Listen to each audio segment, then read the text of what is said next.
Hello बच्चों। पिछली video में हमने संज्ञा को समझ लिया था कि संज्ञा क्या होती है। आज हम करेंगे संज्ञा के भेद। तो संज्ञा के 3 भेद है। पहला है व्यक्तिवाचक संज्ञा, जातिवाचक संज्ञा और तीसरा है भाववाचक संज्ञा। अब हम बारी बारी से इसके हर भेद को समझेंगे कि व्यक्तिवाचक संज्ञा क्या होता है। व्यक्तिवाचक संज्ञा यानी किसी का व्यक्ति, वस्तु, प्राणी या स्थान का नाम जो है वो व्यक्तिवाचक संज्ञा है। उसका स्पेशल नाम व्यक्तिवाचक संज्ञा होती है। जैसे आपका नाम या मेरा नाम जो नाम है वो क्या है? व्यक्तिवाचक संज्ञा है। जैसे गाय है, घोड़ा है, गाय, घोड़ा, ये हो गए प्राणियों के नाम, प्राणी हैं। और व्यक्तियों के नाम जैसे कि आपका नाम है, मेरा नाम है, गांधी जी। गांधी जी बोलते ही हमारे दिमाग में एक ही व्यक्ति आते हैं, तो वो हो गए व्यक्तिवाचक संज्ञा। किसी स्पेशल का, किसी व्यक्ति विशेष का नाम है। ठीक है। वस्तु का नाम जैसे कि महाभारत, गीता, कोई स्पेशल एक चीज दिमाग में आती है। महाभारत एक पुस्तक है, गीता एक पुस्तक है, रामायण एक पुस्तक है। तो वो सब क्या है?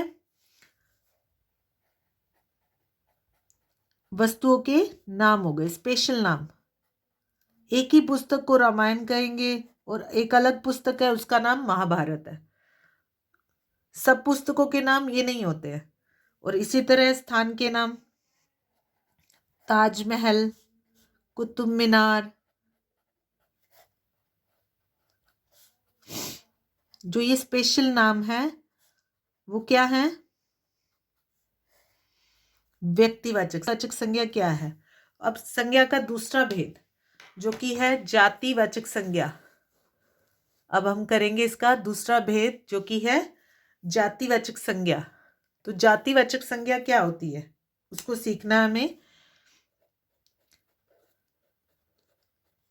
जातिवाचक संज्ञा जैसे हमने ऊपर किया, प्राणी है, गाय है, घोड़ा है, इन सबको क्या कहेंगे हम?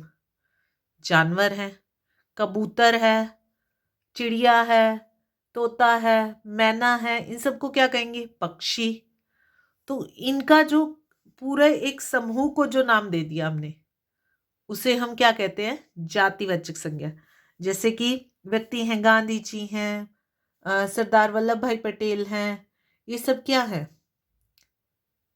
मनुष्य हैं, है ना। और रामायण है, महाभारत है, ये क्या है? पुस्तकें हैं। ताजमहल है, कुतुब मीनार है, ये क्या है? मीनारे हैं, बिल्डिंग्स है। तो जो उनके पूरे समूह को जो नाम दे दिया जाता है उसे क्या कहते हैं? जातिवाचक संज्ञा। जो संज्ञा शब्द किसी जाति, समूह, पदार्थ आदि का बोध कराते हैं। ठीक है। तो इससे हमें पता लग गया जातिवाचक संज्ञा क्या है। जो संज्ञा शब्द किसी जाति, समूह, पदार्थ आदि का बोध कराते हैं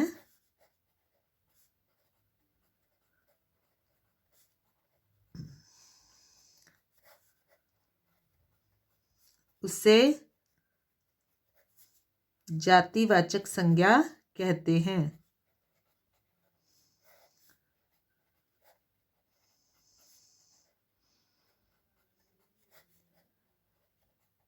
ठीक है। जातिवाचक संज्ञा के उदाहरण पक्षी, पशु,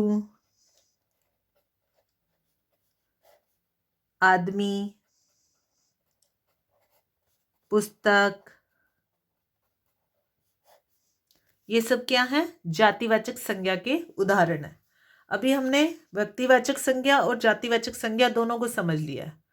अब हम इन दोनों में कुछ मैं आपको शब्द दूंगी और आपको बताना है कि ये जातिवाचक संज्ञा है या व्यक्तिवाचक संज्ञा।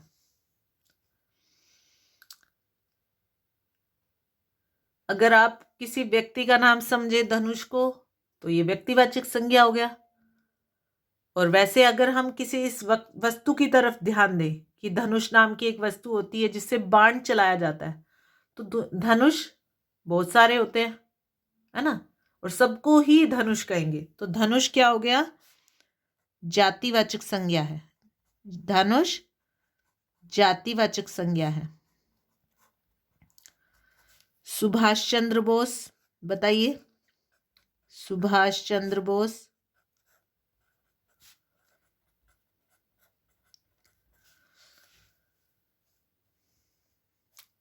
हमारे सुभाष चंद्र बोस बोलते ही हमारे मस्तिष्क में सिर्फ एक ही व्यक्ति ध्यान आता है ना, आता है ना।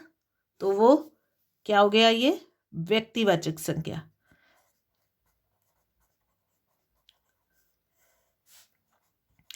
जिस शब्द से, संज्ञा शब्द से केवल एक ही व्यक्ति विशेष हमारे दिमाग में आ जाए तो वो व्यक्तिवाचक संज्ञा। और जिस संज्ञा शब्द से हमारे दिमाग में अनेकों उदाहरण आते जाएं, धनुष वहां भी था, वहां भी था, तो वो क्या हो जाएंगे? जातिवाचक संज्ञा।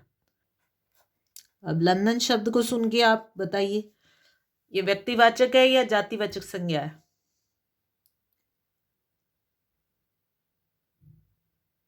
सही, ये है व्यक्तिवाचक संज्ञा, क्योंकि हमारे मस्तिष्क में सिर्फ और सिर्फ एक ही शहर आता है। लंदन सोचते ही हमारे मस्तिष्क में सिर्फ एक ही शहर आया, वो गया व्यक्तिवाचक संज्ञा। जब एक चीज हमारे दिमाग में आ जाए तो वो व्यक्तिवाचक है, और जब एक से ज्यादा उदाहरण हमारे दिमाग में आ रहे हैं तो वो जातिवाचक। एक और शब्द है रेडियो। रेडियो कौन से संज्ञा शब्द है? जातिवाचक संज्ञा शब्द है ये।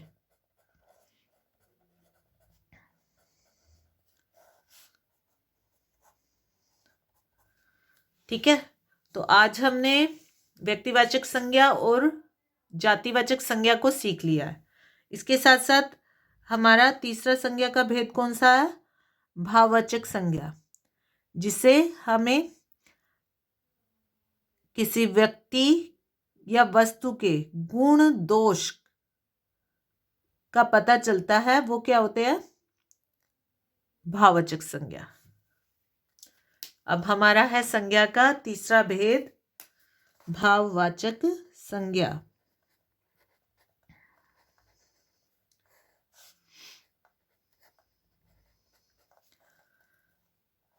जो संज्ञा शब्द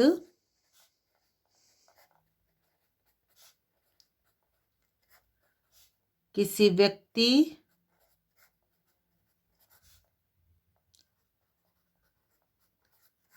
या वस्तु के गुण दोष स्वभाव आदि का बोध कराएं,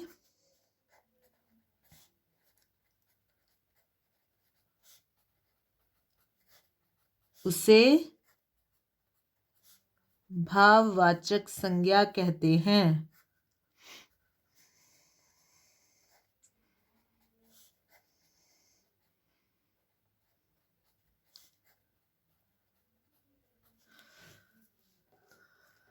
तो आज हमने भाववाचक संज्ञा तक संज्ञा के तीनों भेद कर लिए। अब नेक्स्ट वीडियो में हम भाववाचक संज्ञाएं बनाना सीखेंगे। और इसके साथ साथ बहुत बार बच्चों को दिक्कत आती है कि भाववाचक संज्ञा बहुत से विशेषण से, जातिवाचक संज्ञा से, सर्वनाम से बन जाती हैं, तो उनको पहचानेंगे कैसे?